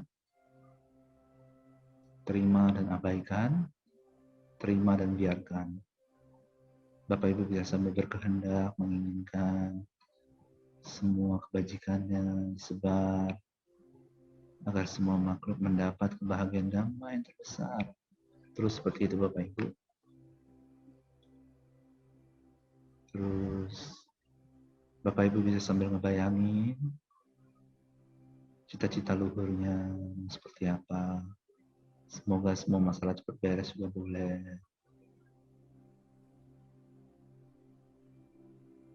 Terus kehendak menginginkan semua kebajikannya disebar, agar semua makhluk mendapat kebahagiaan yang terbesar dan kehidupan yang terbaik.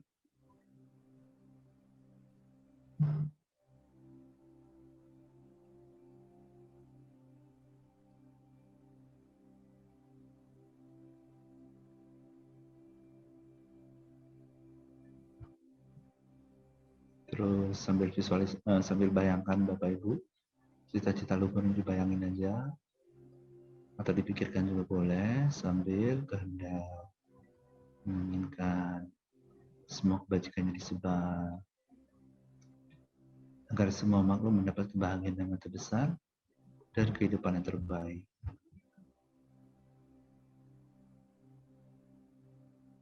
Terus kehendak menginginkan semua kebajikannya yang besar disebar, agar semua makhluk mendapat kebahagiaan yang besar dan kehidupan yang terbaik. Terus seperti itu.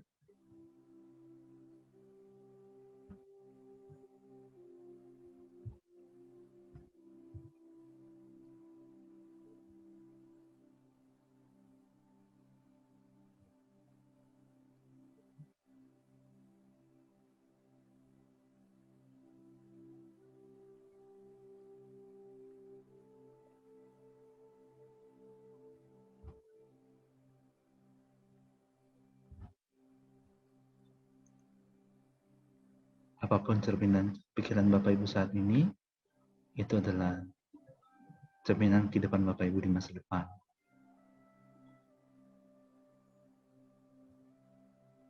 Bapak Ibu tetap pejamkan mata ya, saya akan sharing sedikit. Apapun pikiran yang muncul saat ini, itu akan menjadi energi kehidupan di masa depan.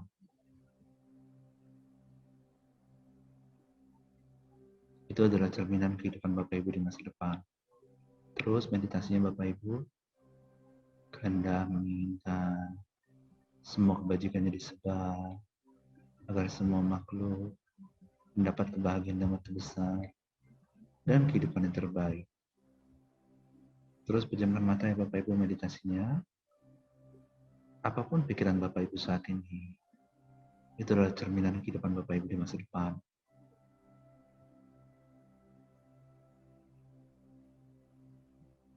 Oke, cukup meditasinya. Istirahat dulu. Nanti kalau Bapak Ibu misalnya khawatir, wah pikiran melayang yang negatif-negatif ini nanti terjadi nggak di masa depan? Bapak Ibu kan sudah mengatasinya, gimana? Cinta kasih. Mungkin dalam pikiran negatif itu nggak bagus untuk satu dua hal. Tapi kan Bapak Ibu pengennya semua makhluk mendapat kebahagiaan yang terbesar, kehidupan terbaik. Jadi semua pikiran negatif itu abaikan saja loh. Abaikan, ya. Abaikan saja. Dia mungkin energinya lemah sekali. Karena kan itu cuma pikiran melayang doang. Itu cuma pikiran melayang. Tapi kalau Bapak Ibu sengaja pikirkan, itu kan ada kehendak, ada energi yang kuat di situ. Ya, ada energi yang kuat di situ. Kalau pikiran melayang doang ini segala macam abaikan. Ya memang dia akan memberi efek sedikit-sedikit. Tapi kan Bapak Ibu sudah kehendak pengen semua makhluk dapat kebahagiaan yang terbesar dan kehidupan terbaik. Jadi nggak ada yang perlu dikhawatirin. Ya. Kalau ada yang mau bertanya lagi tentang kehidupan, tentang meditasi, atau tentang apapun, silakan Bapak Ibu ya, silakan. Apapun, saya pengen banget menyelesaikan semua masalah hidup Bapak Ibu supaya Bapak Ibu hidupnya lebih bahagia, ya kan? Seperti itu. Oke, kalau nggak ada kita baca Parita dulu ya. Kita baca Manggala Sutta.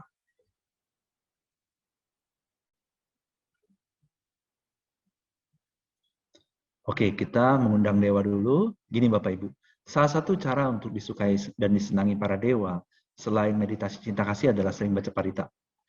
Jadi kalau Bapak Ibu sering baca Parita, kalau punya altar pribadi di rumah itu bagus sekali. Undang para dewa, nih Dewa Radana, harus baca Parita. Para dewa itu senang banget mendengar dhamma. Ya, jadi ibaratnya pada saat Bapak Ibu baca Parita itu ibaratnya Bapak Ibu lagi menyebar dhamma untuk para dewa. Seperti itu. Yuk kita sama-sama Kita baca Dewaradana, lalu kita baca Manggala Sutta. Yuk, sama-sama kita baca. Sekali lagi Bapak Ibu saya ingatkan, ketika baca parita, setiap baitnya ini diniatin aja, diniatin. Parita ini adalah untuk semua makhluk di seluruh alam semesta mendapat kebahagiaan dan mata besar dan kehidupan terbaik. Diniatin aja. Diniatin. Oke, kita mulai ya.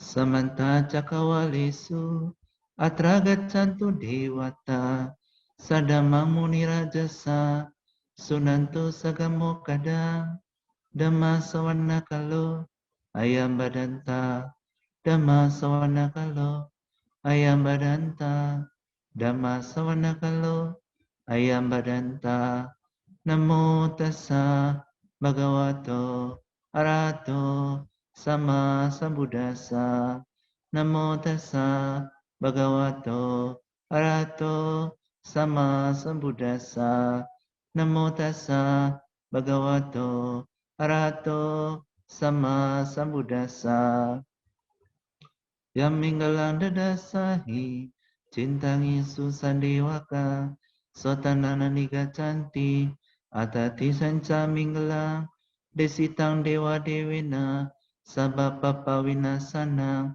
sabaloka hitataya manggalang tang banamahi ewame sutang ekang samayang bagawa sawatiya wiharati cetawane Anatta pindikasa arami atakonya taradiwata abhikantaya ratiya abhikantawana kewalakapa citawana obasitwa yena bagawa tenupasan kami twa bagawantang abhiwaditwa ekamantang atasi ekamantang titakosa dewata bagawantang Nataya jabasi Bahudewa manusaca Manggalania cintayung Akan kamana sotana Bruhi manggala mutamang Asewana cabalana Panditananca sewana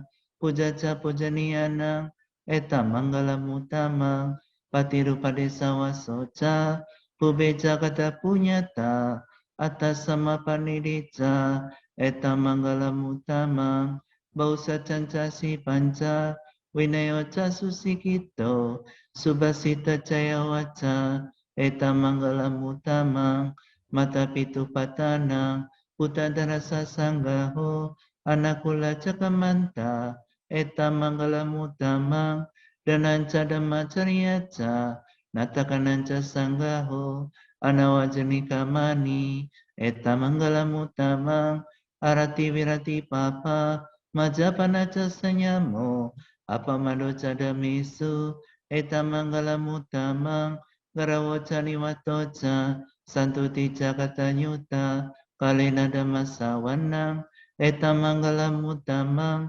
kantica sawaca sata samananan cadasanang kalena damasakaca eta manggala mutamang tapoca brahmacariyanca Arya sacana dasana, naibana saca kiriyaca, eta manggala mutamang, putasa lokadamihi, cintang yasana kampati, asoka wirajang kemang, eta manggala mutamang, eta disanikatwana, sabatama parajita, sabata sotingga canti, tang tesang, manggala mutamang ti.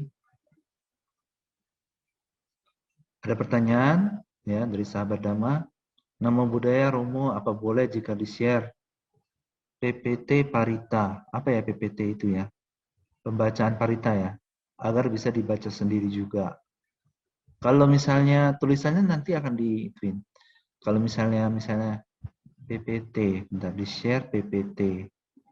PPT itu apa kalau boleh tahu? Kalau misalnya pembaca PowerPoint-nya ya ada. Nanti pasti di-share. Ada setiap kali selesai ini juga di-share ke grup WhatsApp ya. Jadi Bapak Ibu kalau ada di grup WhatsApp pasti di-share ya. Kalau misalnya gini Bapak Ibu. Bapak Ibu kalau misalnya butuh buku Parita, chat aja admin kita ya. Chat aja admin di WhatsApp. Ntar nomor adminnya saya agak-agak Bentar. Di grup WhatsApp deh. Kalau Bapak Ibu ada di grup WhatsApp, Bapak Ibu chat aja di admin. Kalau nggak di grup juga boleh. Saya pengen buku Parita, kirimin ke alamat ini. Nanti kita akan kirim, ya. Seperti itu. Jadi, bentar ya Bapak Ibu, saya cek dulu nomor adminnya.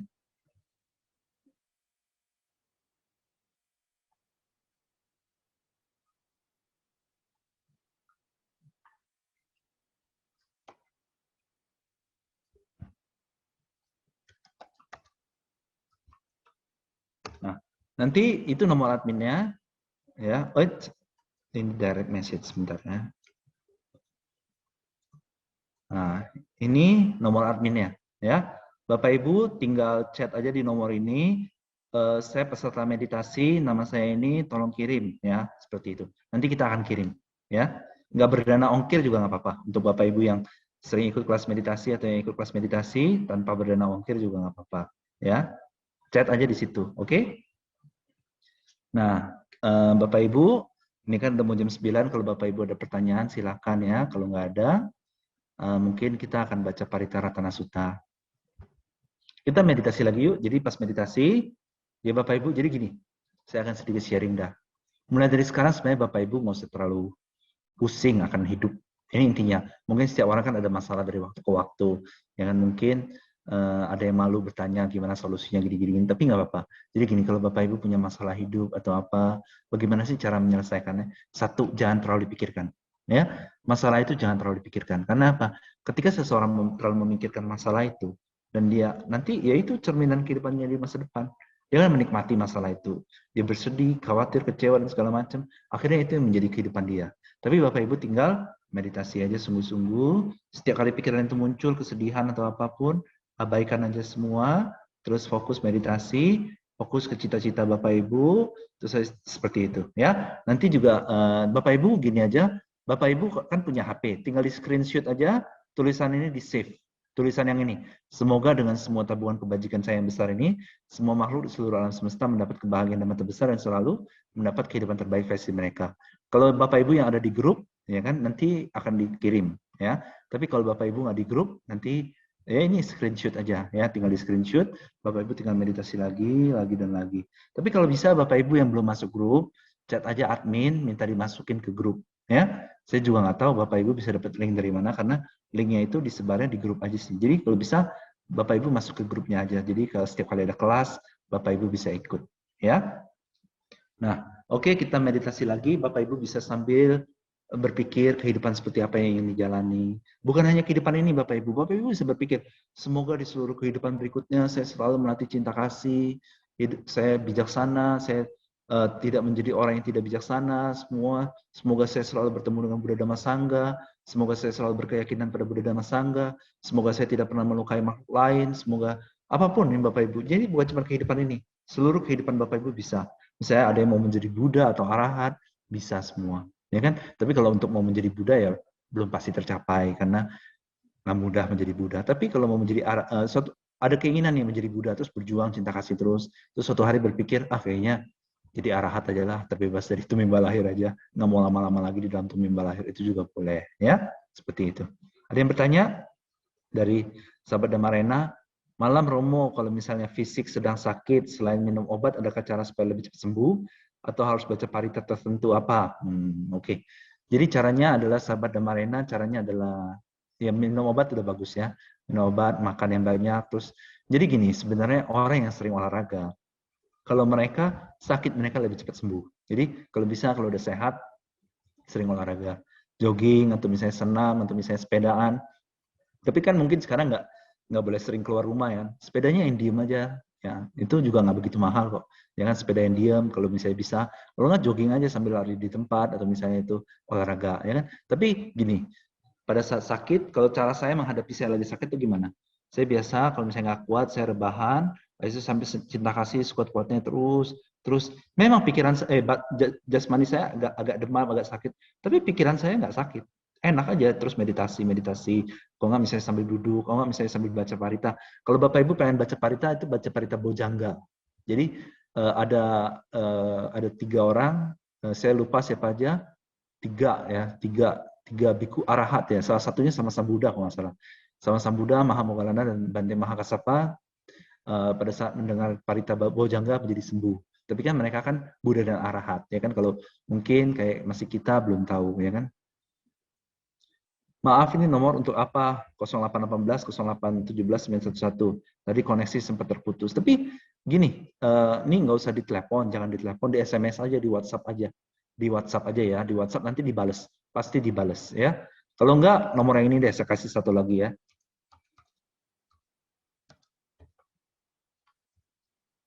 Nah, ke situ. Kalau ke situ mungkin chatnya lebih sedikit. Soalnya kalau yang ke nomor satu lagi yang tadi itu, bentar ya. Oh, salah.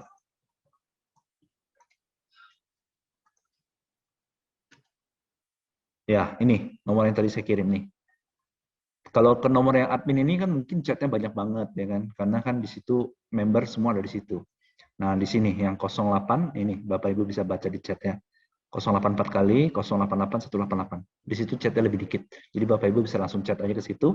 Chat WhatsApp aja, nggak usah ditelepon karena kalau ditelepon biasanya nggak diangkat ya, karena banyak banget yang menghubungi. Jadi biasa nggak diangkat, langsung di chat aja ya. Ini ada admin yang pegang. Oke? Jadi Bapak Ibu, kita meditasi lagi. Pada saat meditasi, jadi gini Bapak Ibu, saran saya satu hal untuk Bapak Ibu. Bapak Ibu jangan merasa nggak pantas kalau bisa hidup bahagia, tidak pantas kalau cita-citanya tercapai. Jangan. Bapak Ibu tuh orang yang sangat mulia semua. Bapak Ibu yang cinta kasih ini adalah pikirannya mulia semua. Kenapa? Bapak Ibu pengen semua makhluk mendapat kebahagiaan dan mata besar. Semua makhluk di seluruh alam semesta Bapak Ibu pengen mereka dapat kebahagiaan dan mata besar. Bapak Ibu pengen mereka dapat kehidupan terbaik. Pikiran Bapak Ibu sudah mulia. Ya, Bapak Ibu pengen semua makhluk di seluruh alam semesta dapat kebahagiaan dan mata besar dan kehidupan terbaik. Kenapa nggak pantas dengan cita-citanya? Ya kan? Jadi Bapak Ibu bisa bayangin cita-citanya. Misalnya contohnya apapun boleh lah. Di masa depan bisa terlahir di zaman Buddha, misalnya di masa depan Buddha Maitreya, ya kan? Buddha Maitreya. Jadi Buddha masa depan namanya adalah Arya Buddha Maitreya. Pengen terlahir di zaman Buddha masa depan, bertemu Buddha lalu bertabis menjadi biku atau bikuni atau samanera samaneri atau umat awam yang berdana kepada sangga atau apapun lah. Bapak Ibu bisa cita-cita. Apapun, semoga di sepanjang tumimba lahir tidak pernah melukai orang lain, ini itu silakan semua. Ya, Bapak Ibu punya cita-cita apapun itu silakan. Pengen punya keluarga harmonis, pengen ya apapun, pengen menjadi makmur segala macam. Tapi jangan seperti ini ya. Pengen punya mobil Ferrari kaya supaya bisa pamer, itu nggak guna. Terus terang itu adalah keinginan yang membuat penderitaan. Tapi menjadi makmur, sangat makmur untuk membantu banyak orang supaya bisa bangun banyak panti asuhan, banyak panti jompo, membantu banyak orang itu bagus, ya kan? Tapi kalau misalnya keinginannya ya banyak keinginan yang nggak bagus itu nggak usah lah. Lagi pula keinginan yang nggak bagus itu ketika dipikirkan orang langsung menderita kok. Lagi pula orang yang punya cinta kasih nggak bakal mikirin itu semua, ya kan? Karena itu nggak guna. Ya, oke, kita mulai meditasi. Ya Bapak Ibu, kehendak apapun yang Bapak Ibu, bentar Bapak Ibu, pejamkan mata. Apapun yang muncul di pikiran, abaikan semuanya Bapak Ibu. Terima, abaikan semuanya. Terima, abaikan semua. Terus Bapak Ibu berkehendak, menginginkan semua kebajikan disebar, terus disebar. Mengharapkan semua makhluk mendapat kebahagiaan damai terbesar dan kehidupan yang terbaik. Terus seperti itu. Kehendak, menginginkan semua kebajikannya disebar agar semua makhluk mendapat kebahagiaan damai terbesar dan kehidupan yang terbaik. Terus seperti itu Bapak Ibu, lagi dan lagi. Kehendak, menginginkan semua kebajikannya disebar agar semua makhluk mendapat kebahagiaan damai terbesar dan kehidupan terbaik. Bapak Ibu bisa sambil bayangkan kehidupan yang ingin dijalani.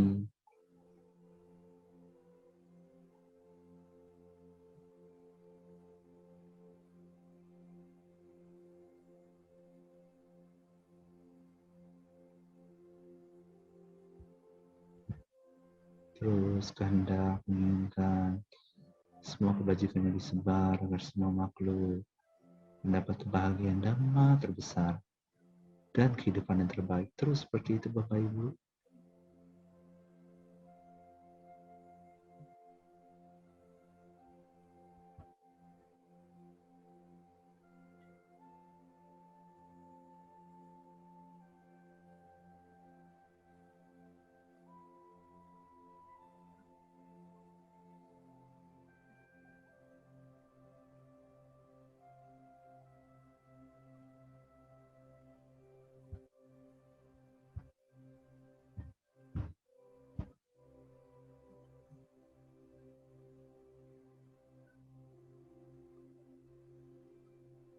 Oke, meditasinya cukup ya. Udah jam 9 kita akan baca etawata. Oke. Kita akan baca etawata pelimpahan jasa. Oh iya, setiap Selasa, Jumat selalu ada. Selasa itu kelas meditasi, Jumat adalah kelas sharing. Kalau bisa Bapak Ibu terus, kalau misalnya merasa bermanfaat, mau ngajak temennya, keluarga atau siapapun, boleh ya, masukin aja ke grup ya. Misalnya Bapak Ibu pengen masukin orang ke grup, bilang aja sama admin masukin dong nomor-nomor ini, nanti dimasukin.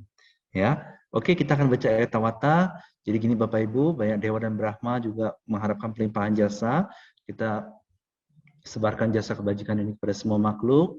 Bapak Ibu juga bisa pikir kepada semua sanak leluhur. Oke, kita mulai ya. Etawata cambehi, sambatang punya sampadam, sabe dewa numodantu, sabah sampati sidia. Etawata jambehi, sambatang punya sampadam, sabe buta numodantu, sabah sampati sidia. Etawata jambehi, sambatang punya sampadam, sabe sata numodantu, sabah sampati sidia. Akasata cebu mata, dewa naga maidika, punyang tangan numoditwa, rakantu loka santim. Akasata cebu mata, dewa naga mahidika, punyang tangan numoditwa, cirang rakantu ratakam. Idamonya tinang hotu, sukita untuk nyatayo, idamonya tinang hotu, sukita untuk nyatayo, idamonya tinang hotu, sukita untuk nyatayo, dewa wasatu kalena, sasa sampati hotu ca, pito bawatu lokaca, raja bawatu damiko. Akasata cabu mata, dewa naga maidika, punyang tangan numonitwa, cirarakantu sasanang. Akasata cabu mata, dewa naga mahidika, punyang tangan numoditwa, cirarakantu desanang.